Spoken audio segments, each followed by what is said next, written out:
अस्सलामुअलैकुम नाजरीन, आप देख रहे हैं GB2 न्यूज़ HD और मैं हूं आसिफ अली खसमन। ताज़ा तरीन खबर शामिल करते हैं रोंदू हरपो से।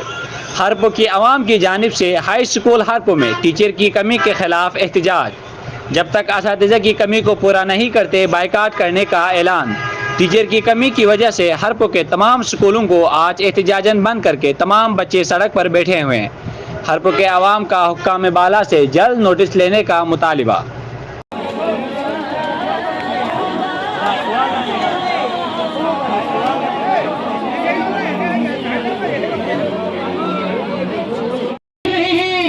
न किसी को तंग करने के लिए एहतजाज कर रहे हैं।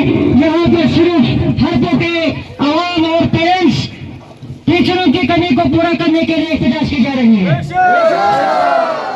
हमें ना डायरेक्टर का चाहिए, हमें सिर्फ और सिर्फ चाहिए तो एलपीसी पे मौजूद टीचरों के बुरा भी चाहिए। कुछ गुजारिशात आप लोगों के मेरी माफी करना।